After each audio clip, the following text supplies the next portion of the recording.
No tribunal, quem dá mais trabalho, as câmaras ou as prefeituras? É difícil responder isso aqui. Que conselho você daria para um ordenador de despesas assim, para valer mesmo? Tudo é permitido, desde que faça, cumprindo o que é justificar, fundamentar por que eu estou fazendo aquilo. É bem possível que um ordenador de despesas extremamente honesto cometa um monte de erros. Hoje, lamentavelmente, o nosso sistema é burocracia, que ele é servidor público. O servidor público, não já fala, servir ao público. Não adianta a gente ficar ali e achar que é dono da verdade. Ok, seja bem-vindo a mais um Blog Cidade Podcast. Estamos de volta e hoje recebendo aqui a ilustre visita do presidente do Tribunal de Contas dos Municípios.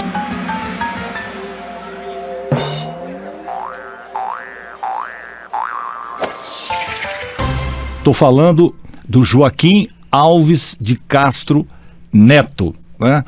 Um brevíssimo currículo aqui, né? Para você que não conhece, passar a conhecer antes da gente começar o nosso bate-papo, né? Joaquim é natural de Fazenda Nova, em Goiás, é presidente do Tribunal de Contas dos Municípios do Estado de Goiás, o TCM, 3 vezes reeleito, presidente da Abracon, Associação Brasileira dos Tribunais de Contas dos Municípios, não é?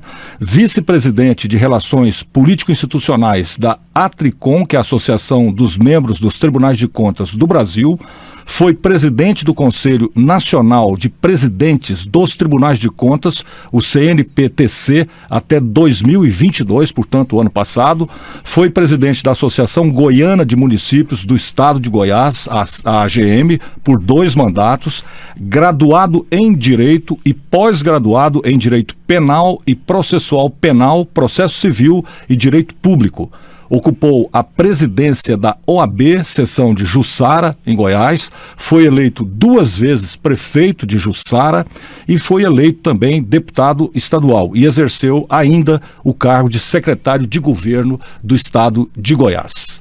Joaquim, seja bem-vindo ao Blog Cidade, é um prazer tê-lo aqui.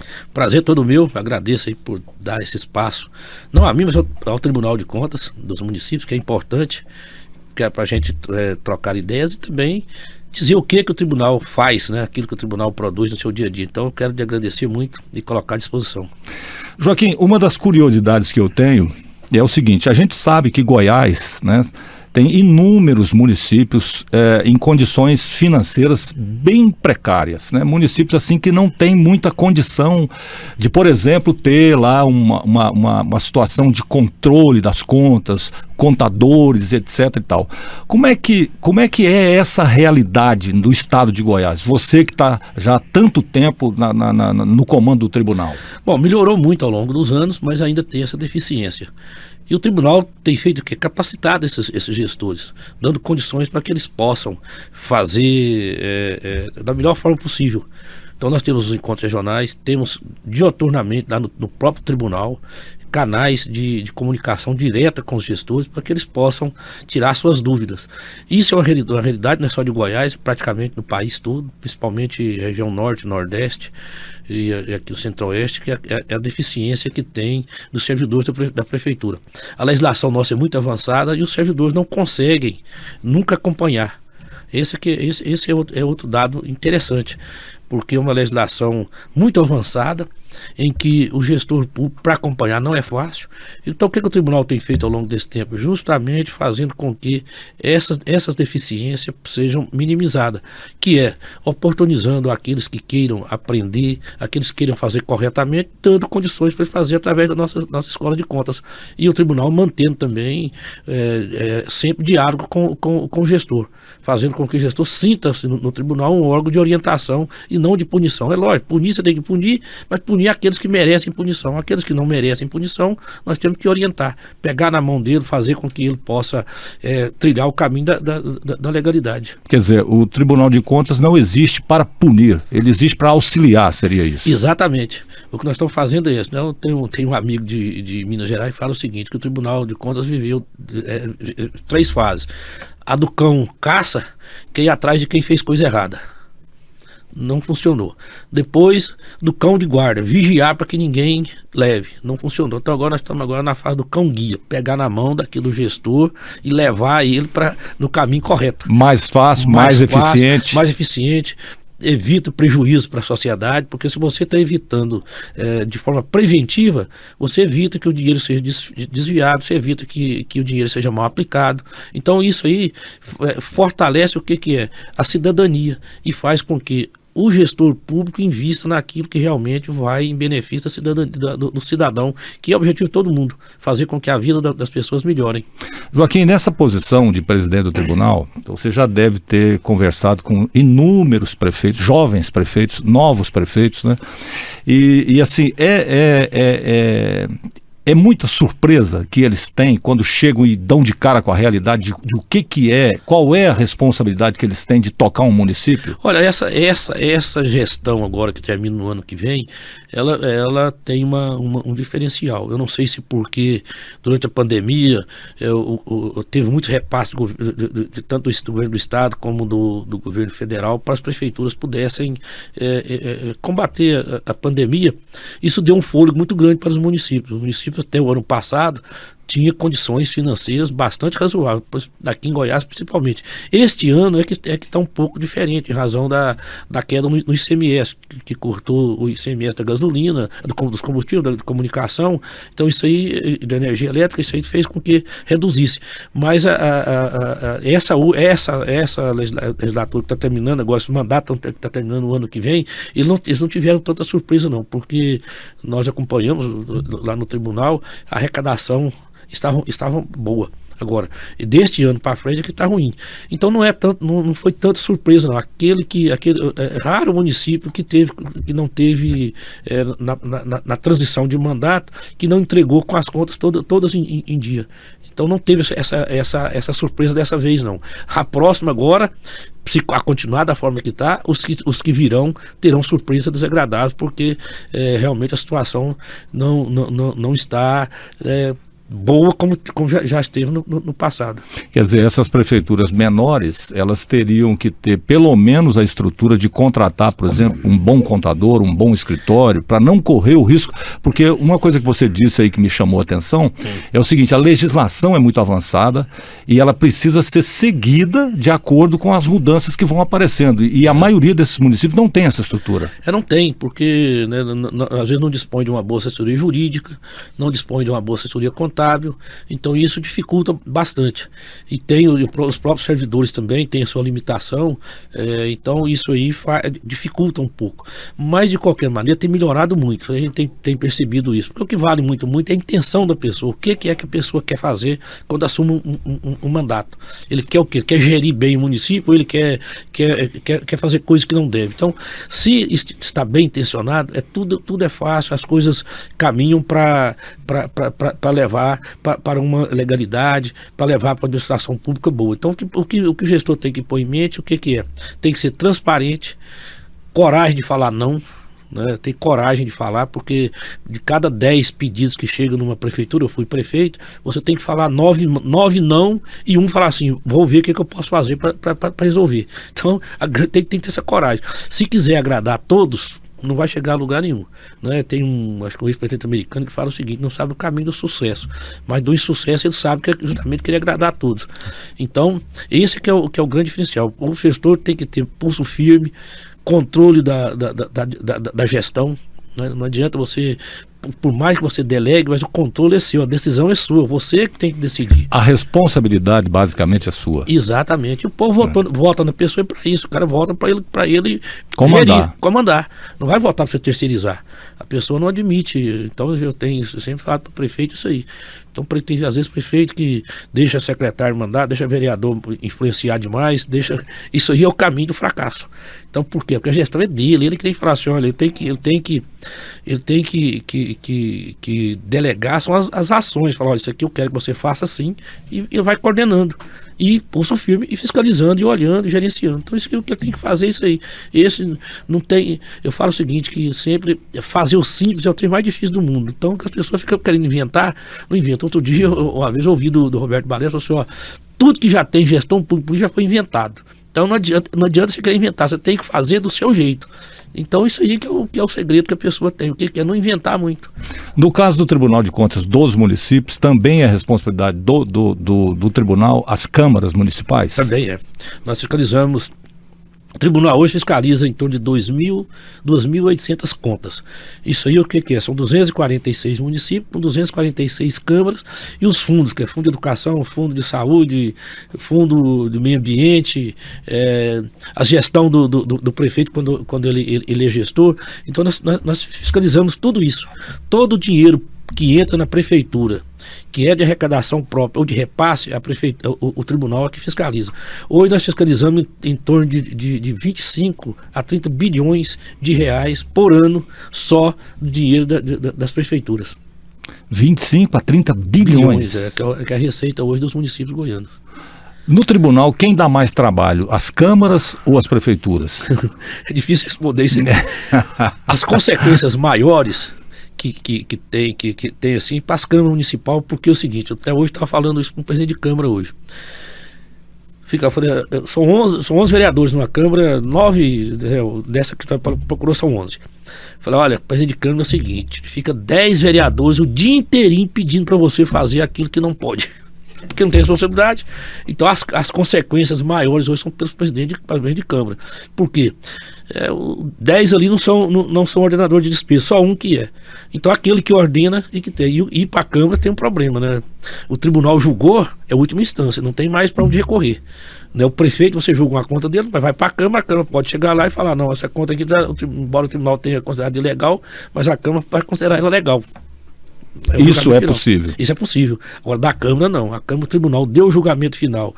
De um secretário de prefeitura, deu o julgamento final, encerrou no tribunal o julgamento.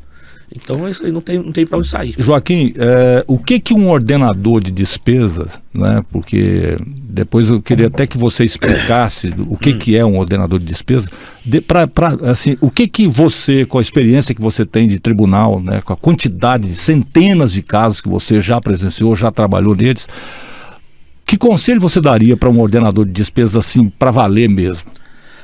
Olha, prudência, né? Entender que no serviço público você não pode fazer como você faz na sua vida particular. Você chega no balcão de qualquer comércio, aí você vai lá e compra, pega seu cartão e passa. O serviço público não é assim. Você tem que ter o que tem que, por isso que demora um pouquinho. Tem que ter a requisição da despesa. Você tem que olhar se aquela despesa tem previsão no orçamento. Você tem que olhar se existe orçamento para aquilo, você tem que olhar se existe parte financeira para pagar aquilo e ver se a contratação está correta, se a empresa tem as certidões, se estão em dia com todos os seus tributos, para você depois, o último passo é pagar. Depois que entregar para você o objeto, você paga. Quer dizer, então, prudência. É bem possível que um ordenador de despesas extremamente honesto cometa um monte de erros. É difícil, porque é o seguinte, quem está numa prefeitura, por exemplo, chega lá um cidadão de madrugada dizendo para a senhora, tem que buscar um corpo que está lá, está em Goiânia, por exemplo, no IME, lá esperando, que a pessoa não tem condição. Como é que você vai fazer cotação de três? Não tem jeito. Você tem que pegar e fazer. Então, tem essas coisas. Cai uma ponte, por exemplo. Dá uma tempestade, cai uma ponte. Como é que você vai fazer tudo? Ela tem que fazer, porque tem que transportar. Tem gente que está do outro lado lá, que precisa de tratamento de saúde, precisa de escola, precisa de vir à cidade. Você tem que fazer. Então, tem situação, tem que entender. Por isso que o que acontece? Eu sempre digo o seguinte, tudo que vou fazer é justificar por que fez aquilo. O problema é que às vezes o gestor vai lá e faz, ele não explica por quê. Chega no tribunal, você não tem como adivinhar, você não está vendo, então você explica, no dia tal, a tantas horas, deu uma tempestade aqui, a ponte tal, rodou aqui a cabeça dela, precisou ser encabeçada, com urgência, não teve tempo de você fazer licitação, de cotar preço, nem nada. Ele pôs no papel. Tudo é permitido, desde que faça, cumprindo essa o que é justificar, fundamentar por que eu estou fazendo aquilo, qual a razão que eu fiz aquilo. Então, o Humberto mesmo sabe, chega no tribunal muito, o cara fala, não, eu fiz por isso, mas está aqui, não. Então é tudo o que é.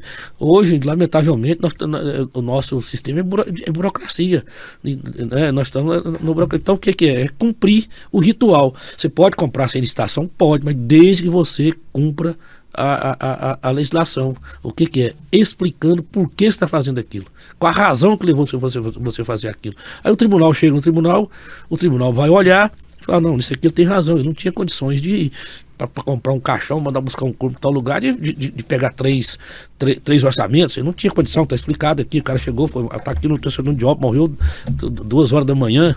Então, tudo é fundamentar e justificar. Quer dizer, o tribunal tem essa prerrogativa, ele pode tomar essa decisão. Pode tomar, nós estamos lá para isso. Até fala, os técnicos nossos lá estão lá para criar caso, nós estamos lá para contemporizar, né? Fala, não, isso aqui é perfeitamente possível. Vocês estão fazendo uma análise consciente daquelas atitudes. Exato, com consequência, vendo qual que é a consequência daquilo para o gestor. Então, isso é o fundamental para qualquer gestor, é fundamental aquilo que ele faz. Joaquim, antes de chegar ao tribunal, é óbvio que você tinha já uma grande experiência, né, na área pública, né?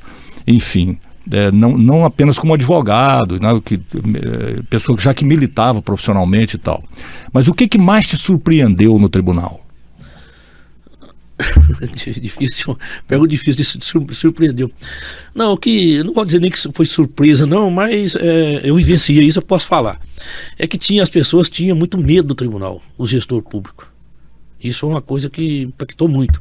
O gestor, às vezes a pessoa ia falar com a gente, parecendo que estava falando com um ser de outro mundo, né? O tribunal era muito fechado. Então isso me assustou muito. O tribunal não pode ser fechado, o tribunal tem que aproximar das pessoas. Então, isso aí, às vezes eu ia muito, quando fui ser sabatinado na Assembleia, falou assim: você vai para lá, é o seguinte, chega lá, você vai ser igual os demais, mas não vai ter abertura, precisa falar com vocês, não falam. Então, o que assustou foi isso aí. E graças assim, a forma que nós fomos lidando e fazendo com que o servidor entendesse também que ele é servidor público. O servidor público, não já fala, servir ao público. Não adianta a gente ficar ali e achar que é dono da verdade. Quer dizer, no tribunal já existia isso do próprio servidor. Existia, mas é o que é? Orientação, não é que o servidor. Eu entendi o seguinte: o liderado, ele é o espelho do líder. Se quem está liderando ele é uma pessoa aberta, uma pessoa que tem diálogo, uma pessoa que recebe a todos vão no mesmo sentido. Se o líder é um cara fechado, todos serão fechados. Eu tenho isso comigo, é o seguinte: depende, é a cabeça. Não adianta, né? Não adianta você falar, fulano é mal assessorado, fulano não sei o que. Não, ele que não está liderando bem. Então é liderar. Você já teve vontade, Joaquim, depois que você foi para o tribunal, de voltar à carreira política? Não só tive, como tenho, né? Bom, então vamos falar sobre isso. Não, se eu tivesse condições de aposentar, eu teria o maior prazer, né? Não para o legislativo, eu gosto do executivo. Inclusive na minha cidade lá, só de cogitar que eu iria me aposentar agora no final do ano lá, eu estou liderando todas as pesquisas lá que eles me mostram. Para prefeito de Jussara. Eu teria vontade. Você realiza. Prefeitura é difícil, é desafiador, mas você realiza. Você vê, eu fui prefeito de 2001 a 2008. Então já se passaram aí muitos anos. Então você volta, né? Você fica na cidade, aí você vê aquilo que você plantou, resultado daquilo que você fez. É um menino, uma criança que você colocou numa creche, que hoje já é adulto. E tantas outras coisas que você fala assim: isso aqui está lembrando isso aqui você que foi prefeito que conseguiu isso aqui. Então isso é gratificante. Você que foi 2 vezes prefeito de Jussara, qual seria basicamente a diferença de um terceiro mandato?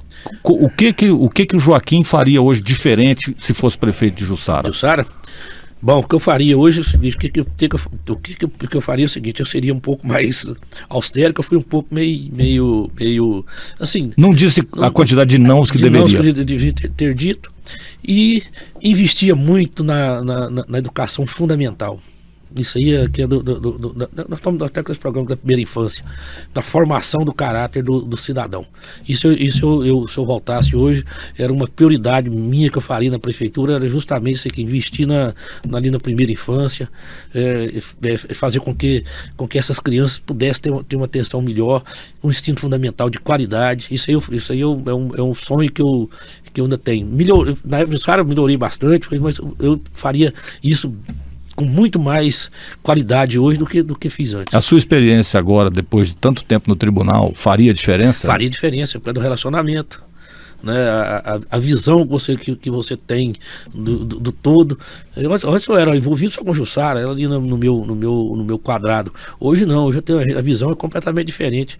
Você tem condições de fazer com que a cidade possa ganhar com isso, devido ao relacionamento que a gente tem, o respeito que graças a Deus a gente conseguiu dos amigos, dos colegas que a gente tem. Isso tudo agrega para aquilo que você vai fazer numa cidade do interior. Joaquim, será que você vai voltar a ser prefeito de Jussara? Não sei. Eu não sei. Isso eu não sei. Mas assim, você já colocou seu nome? Você já aceitou isso? Não. Porque ainda não. Você não pode, né, por enquanto? Eu teria que me aposentar, e hoje a aposentadoria hoje está um pouco complicado, porque nós perdemos a paridade e a integralidade. Então, se aposentar na situação que está hoje, o prejuízo financeiro é muito grande. Eu não sou pessoa que tem assim, patrimônio para poder desprezar uma parte substancial do salário que eu recebo. Mas a vontade... A vontade sempre tem. Se aposentar... Aposentar e tiver saúde... Jussara pode contar com você lá fazendo campanha. E o povo quiser, os amigos lá. Você é casado, Joaquim? Casado, tem 2 filhos e uma neta. Já é avô? Já sou avô, a neta 9 anos. Alguém da sua família está na política, não? Não, tem um sobrinho que é prefeito da cidade de Novo Brasil, filho do meu irmão. Mas filhos não? Não. Só tem sobrinho só hoje. No tribunal, Joaquim, assim, uma das curiosidades é o seguinte: o que o presidente do tribunal pode fazer? Qual a diferença que o presidente do tribunal pode fazer? Não, mas não tem assim coisa diferença do presidente, não. Lá é um corpo, nós somos colegiados, né? Então o colegiado é que diz o que é preciso fazer.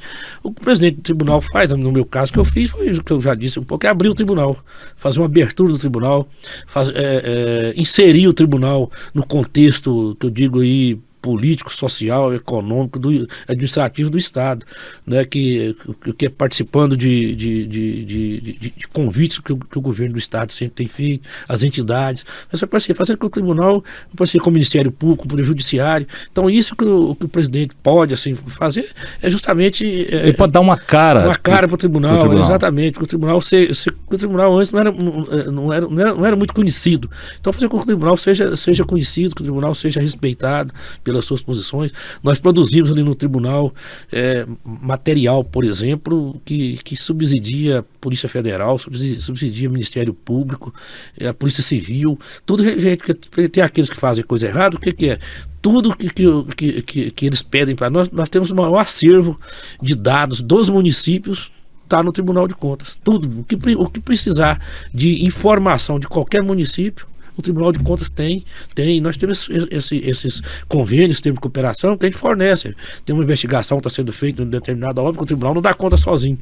Não adianta, nós não damos conta, como o Ministério Público não dá conta, como a polícia não dá conta. Então tem aqueles que ainda teimam em fazer coisas erradas. O Tribunal tem subsidiado muito essas investigações para que a sociedade possa, né, ter benefício com o dinheiro que arrecada da própria sociedade. Em relação à punição, Joaquim, até onde vai a competência do tribunal?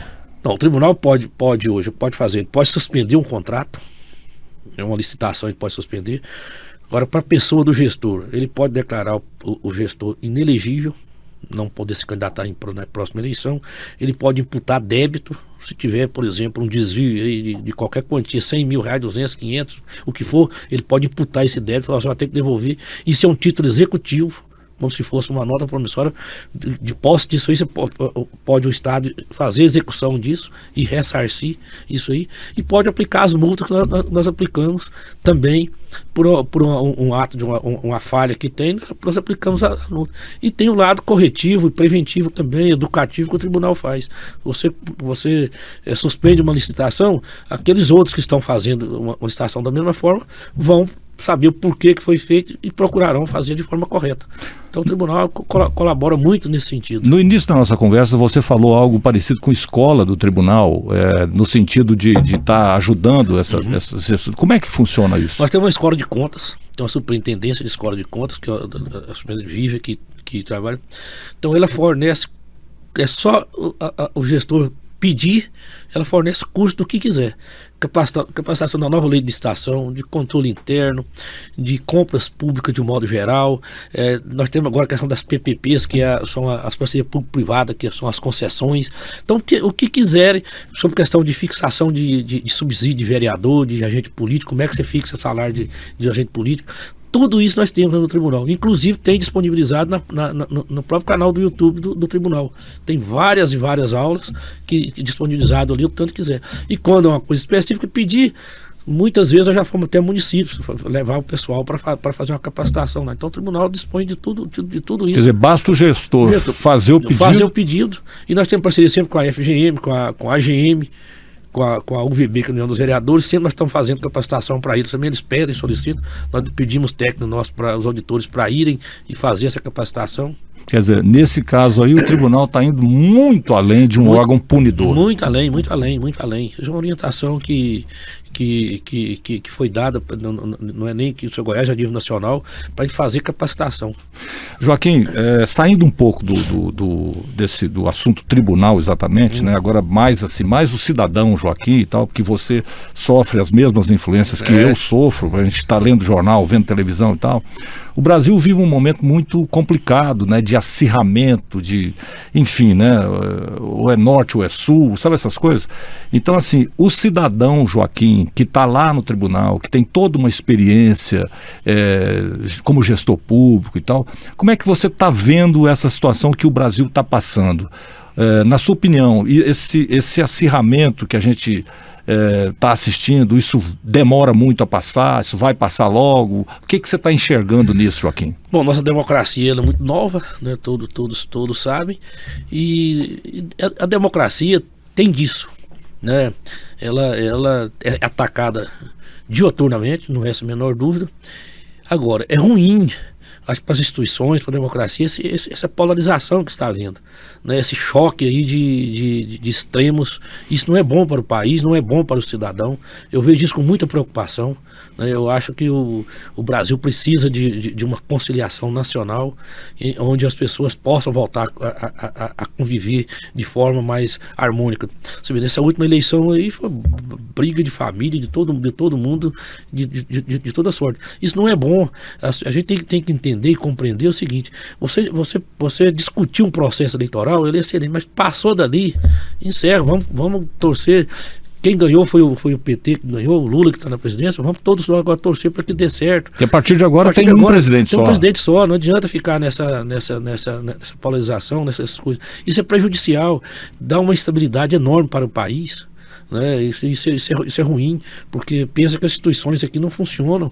Então é necessário respeitar outra coisa, que tem que respeitar as decisões, decisão judicial, de Supremo, seja ou da própria Câmara, do Congresso, do Senado, tomou a decisão, nós temos que cumprir. Não adianta nós ficarmos aqui atacando, esse ministro fez isso, a gente fez aquilo. Não, o momento agora o que é? É de ter esse respeito pela instituição. Afinal de contas, o que está sendo feito é o que está na Constituição, é o que está o que a legislação permite.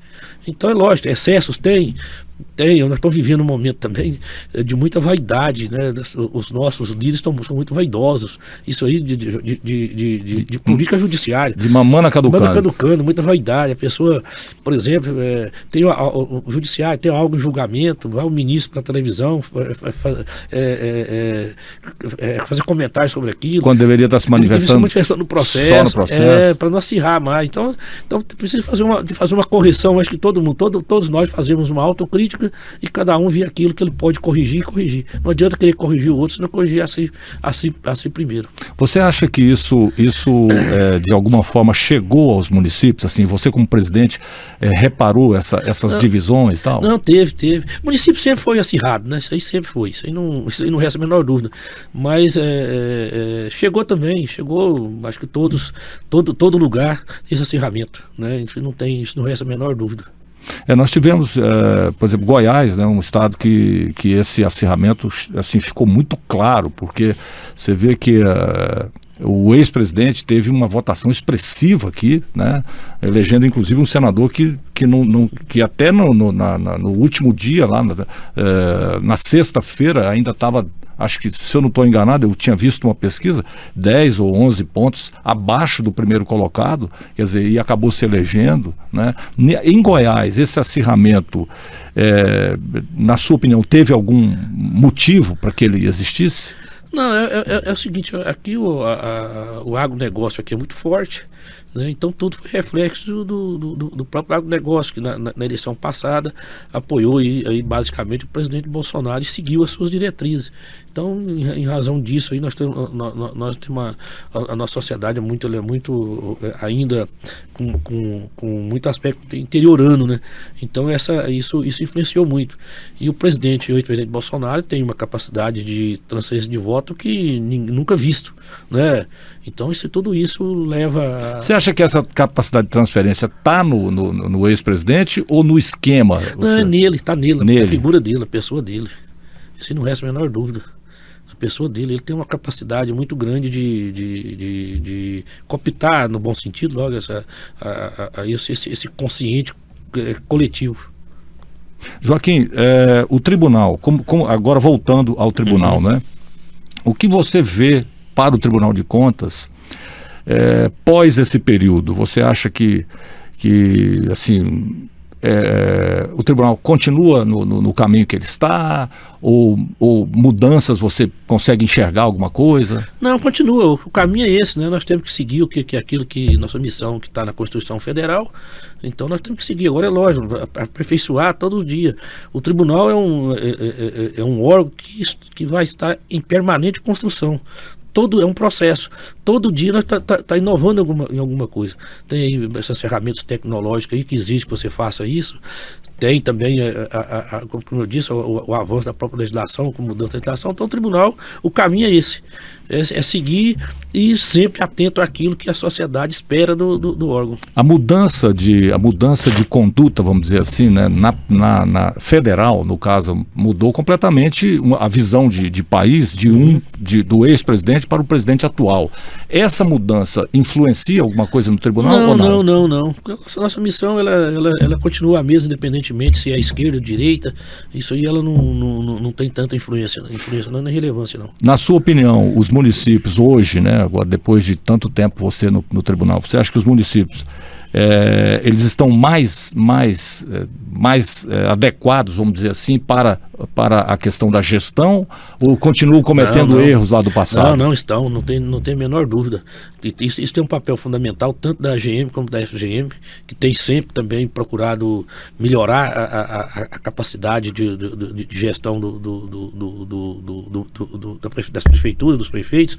Então isso tem melhorado bastante. O próprio governo do estado, o governador Ronaldo Caiado, tem dado também demonstração de sempre cumprir a legislação, com os repasses sendo feito tudo regularmente, e isso dá uma tranquilidade para o prefeito, que pode planejar. Ele sabe que pode contar com os repasses do governo do estado, que não vai ter atraso. Isso aí induz ele a fazer um bom planejamento. Quando o estado atrasa esses repasses ou qualquer coisa nesse nível, o tribunal pode fazer alguma coisa? Não, porque o tribunal não fiscaliza o estado, né? Entendi. Nós fiscalizamos só os municípios. Então nós não temos. E o estado, com o governo Ronaldo Caiado, não teve assim tantos problemas de repasse. Então, nós podemos perceber, sempre olhando a arrecadação da receita dos municípios, aquilo que entra, a gente vê que o estado tem cumprido. E só para um dado, grande parte dos municípios de Goiás depende de repasse, ou do governo federal ou do governo estadual. Então eles não dão conta, grande parte não dão conta de viver sem esse repasse dos governos. Joaquim, outro assunto que eu queria tratar com você é sobre a industrialização do estado. Quando a gente vai para estados como São Paulo, por exemplo, né, para citar uma assim que é absolutamente claro isso, né? São Paulo é o que é por conta da grande industrialização que o estado sofreu, ou seja, é comum você encontrar indústrias em cidades muito pequenas, apesar de pequenas, com alta renda per capita por conta da existência das indústrias lá.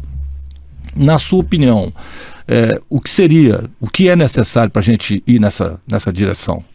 Não, Goiás está nessa direção, inclusive com os incentivos fiscais que o governo tem concedido às empresas, às indústrias para fixar aqui em Goiás. Então é o seguinte, é continuar. O governador Ronaldo Caiado tem debatido muito esse tema, está preocupado com a questão da reforma tributária, porque a reforma tributária segundo, vai acabar com esses incentivos, né? Aí o que é? Segundo, essas indústrias que fixaram aqui, ou que iriam fixar aqui, vão voltar para sul e sudeste, que é onde é o maior centro consumidor, onde tem a população. Então o que tem que continuar é justamente isso aqui, o governo dando boa infraestrutura que o governador está fazendo, com a recuperação de estradas, com investimento em energia elétrica e os incentivos fiscais, para que as empresas possam, às vezes criticam muito o incentivo fiscal, está dando incentivo, não vai arrecadar durante tantos anos, mas acontece o seguinte, só o emprego que gera desses incentivos fiscais e as oportunidades que eles trazem, isso recupera muitas vezes aquilo que está perdendo a arrecadação do ICMS. Quer dizer, na verdade, o Estado, ao dar esse incentivo, ele está trocando um benefício por um benefício muito maior. Muito maior, que é o emprego. Que vai direto para a população. Emprego, exatamente, que é o emprego, né? Você acha que a reforma tributária, se aprovada, como ela foi enviada para o Senado, por exemplo, a gente perde essa condição de fazer esse incentivo? Porque reforma é o seguinte, toda reforma que faz, alguém vai perder. E a partir do momento que os grandes estados, que têm as bancadas maiores, aceitaram, é porque estão levando vantagem. Então nós, o estado menor... E essa vantagem sempre é em detrimento a quem são os menores. Exato, e Goiás está numa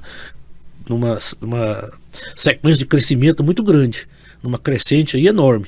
Então, se tiver essa retração, vai ser um prejuízo muito grande para o Estado. O governador Ronaldo Caiado tem muito bem debatido isso, Brasil afora, aí fazendo união aí com os estados aqui do Norte e Nordeste, e para ver se conscientiza, né, os parlamentares que não pode ser aprovado dessa maneira, acabando com os incentivos fiscais e tirando a capacidade do Estado de poder autogerir a sua arrecadação. Quer dizer, esse incentivo, você não vê esse incentivo como eles costumam... Quem é contra, né, fala em guerra fiscal. Você não acha que seja isso? Não. São Paulo industrializou foi com isso ao longo dos anos, depois que parou, porque já chegou quase no ápice. Mas eu não vejo isso com guerra fiscal. Quer dizer, para São Paulo agora é fácil dizer que não pode. Que não pode. Que não precisa mais desse benefício. E Goiás teve ao longo dos anos aí a fixação de indústria aqui justamente por causa dos incentivos fiscais. Se não fosse, não viria. Esse foi o caso de Rio Verde, por exemplo. Anápolis. Parecido agora, que também está com um polo industrial. Então vejo isso aí que eu acho que é salutar. Quer dizer, Goiás sem a possibilidade de usar o benefício do incentivo fiscal é prejuízo. Prejuízo. Embora nós temos aqui uma localização privilegiada, nós estamos no centro do país, mas precisa de algo mais que é justamente os incentivos. A reforma, ela vedaria, vamos dizer assim, completamente? Completamente. Acaba. Não sobraria nenhuma saída? Não. Nada? Não. E outra coisa, o imposto será devido no local do consumo. Então aquilo que produz aqui em Goiás, por exemplo, se é levado para comercializar em São Paulo, lá que vai pagar o imposto. Então lá São Paulo tem quase 50 milhões de habitantes, você imagina, né? Aquilo que é produzido aqui vai pagar imposto, não vai pagar aqui. Uma outra coisa em relação a isso que está acontecendo agora, pelo fato do IBGE não ter feito a pesquisa, né, o censo no Brasil, isso aconteceu primeiro com a Dilma Rousseff, porque teve um problema, não se fez lá. Desistiram do censo. Depois, no governo Temer também desistiram e no governo Bolsonaro também não conseguiram fazer. Fizeram em 2022. Como o repasse das verbas federais para os municípios passa pelo número de habitantes de cada cidade, né? O que ficou comprovado agora com o resultado do censo é que muitas cidades que achavam, que se imaginava que tinham mais habitantes têm menos, e outras que pensavam que tinham menos têm mais. Então isso vai impactar no repasse dessas verbas, né? Algumas cidades perderiam até 40% do repasse e elas dependem absolutamente disso. Aí tem um projeto no Congresso dizendo, tentando amenizar isso em 10 anos, né? Mas depois de 10 anos, se nada acontecer, o problema vai voltar. Na sua opinião, a industrialização, a interiorização da industrialização resolveria isso? Bom, resolveria. Para a questão do IBGE, vamos voltar um pouquinho na questão do IBGE. Isso é histórico. Quando eu era prefeito também, a gente eu não consegui entender. Jussara, uma cidade que já tem 20 anos, que está com 19.500 habitantes. 20 anos? 20 anos. Não dá para entender como é que esse cálculo eles fazem, não dá. Porque nascer o mesmo tanto de gente que vai morrer é meio difícil, né? Como cidade, é que pode? As ligações de energia elétrica aumentaram, de água, as construções, e está com o mesmo número de habitantes. Então não é um negócio, não dá para você não vai entender, não entende isso, como que é feito esse censo. Né? Então isso não é eu falar para você a verdade, eu não sei como é. Se você recorre, não adianta, né? Fizemos recurso, não adianta. Mas a questão da que você falou para fixar as pessoas, lógico que tiver geração, tiver emprego, se tiver geração de renda no município, é lógico que vai sobreviver. Se você pegar, voltando um pouquinho, todo município que o ICMS dele é maior do que o FPM, ele é um município que tem tudo para crescer. Porque o ICMS hoje é riqueza interna praticamente que vai. Então, lógico, se você melhorar a produção daquele município, a arrecadação dele vai crescer. Isso não resta a menor dúvida. E a fixação da pessoa, ela basicamente vem no emprego e na qualidade de vida, né? Se tiver um emprego bom, vai melhorar a qualidade de vida e vai fixar naquela comunidade. Joaquim, Goiás, pela força do agronegócio que tem, né? A gente vê aí um monte de regiões produzindo muita soja, produzindo milho, produzindo algodão e tal. Outro dia eu estava conversando com uma pessoa falando sobre isso, né? Sobre a possibilidade de você montar pequenas indústrias, né? Voltadas para essa matéria-prima.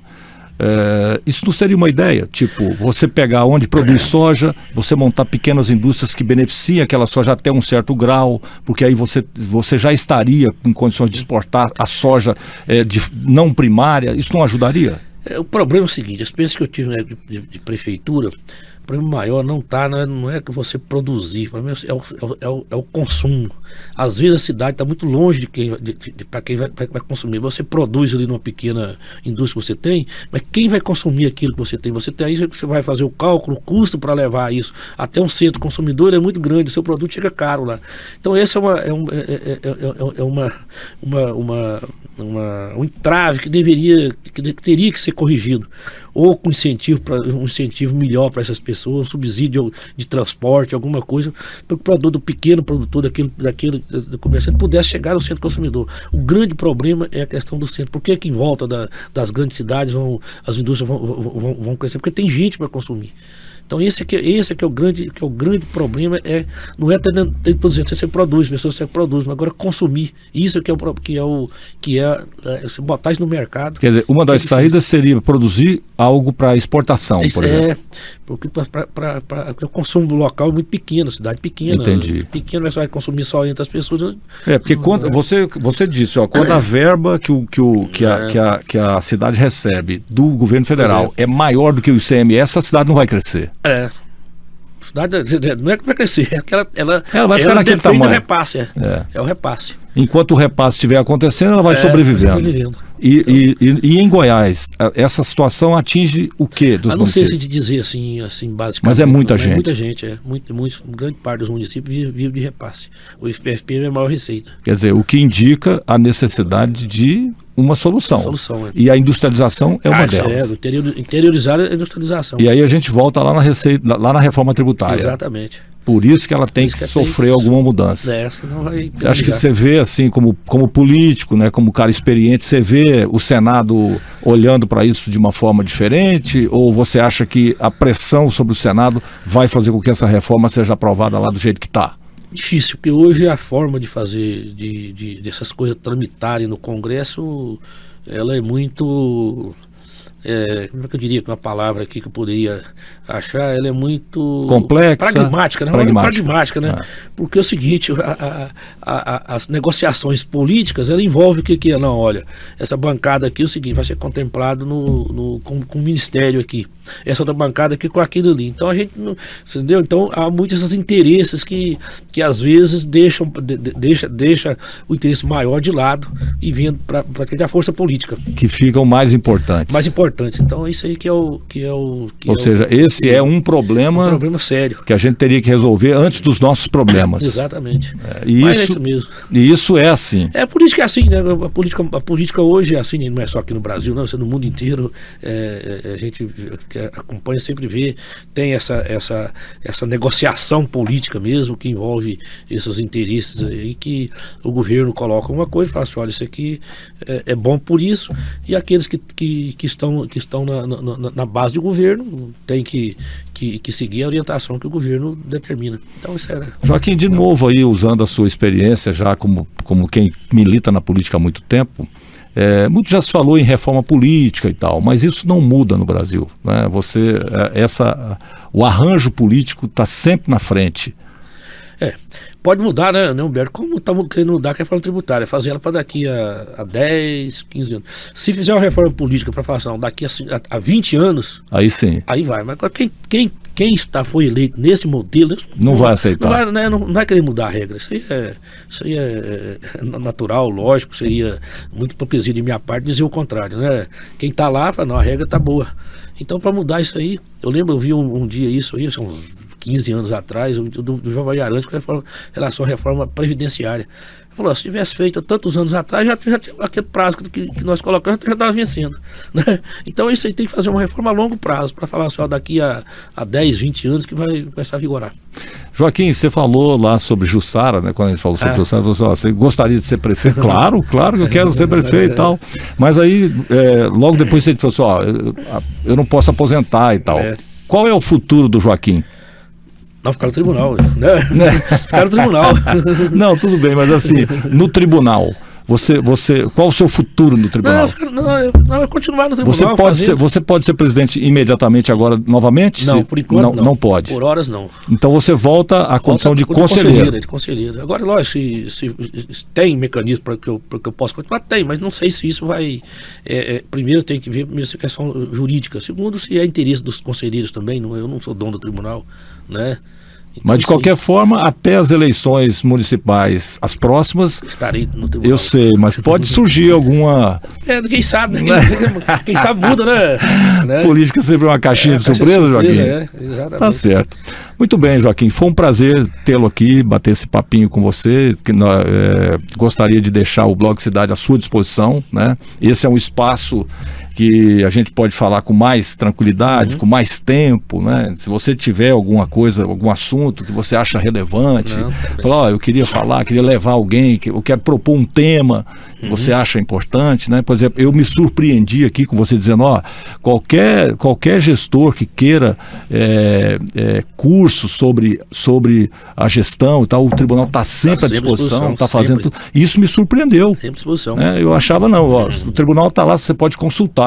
Mas se colocar à disposição dessa maneira aí, para mim foi uma grata surpresa. Isso é realidade, né? O Humberto está lá, sabe disso aí, é realidade. Não tem outra coisa que não seja real. Só para assim, finalizar, aproveitar, o tribunal também tem a questão social que nós desenvolvemos, e tem um projeto importante que é a questão da primeira infância. Né, que o tribunal vamos falar sobre esse projeto que o tribunal é parceiro junto com o CNJ, né, o Tribunal de Justiça aqui, o Ministério Público, o TCE, Governo do Goiás, os prefeitos. Então no dia 14 nós vamos ter a adesão a assinatura do termo de adesão dos municípios, que é o que é? Contemplar nos orçamentos verba para a primeira infância, melhorar a qualidade de ensino no fundamental, melhorar a situação das creches, questão da vacinação. Então tudo isso o tribunal também está imbuído em fazer com que a cidadania possa ser exercida de forma bastante presente aqui em Goiás. Então nós temos esse viés também de fazer essa integração e fazer com que, né, a formação do cidadão seja cada vez melhor. Então isso nós estamos, a nossa pretensão e o que nós queremos é justamente isso. Quer dizer, de uma certa forma, você já está realizando aquele sonho que você falou sobre ele, caso fosse prefeito. Exatamente, é coordenado lá no tribunal pelo conselheiro Daniel Goulart, que está fazendo a coordenação, né, da primeira infância. E está avançando. Está avançando no TCE com o conselheiro Edson Ferrari. E eu tenho os parceiros que são e os poderes e os demais órgãos. Então, eu agradecer muito pelo espaço e colocar também o tribunal à disposição. Qualquer dúvida que tiver, nós estaremos lá. Prazer te conhecer também. Prazer foi meu, Joaquim. Seja bem-vindo aqui sempre. Tem que colocar à disposição. Bom, muito bem. Você que acompanhou mais esse Blog Cidade, se quiser fazer a sua inscrição no canal, isso é muito importante para nós, né? Você pode fazer seus comentários a favor ou contra. O contraditório aqui sempre é muito bem-vindo. Tá bom? Então, mais uma vez, obrigado por ter estado conosco aqui e até um próximo Blog Cidade Podcast.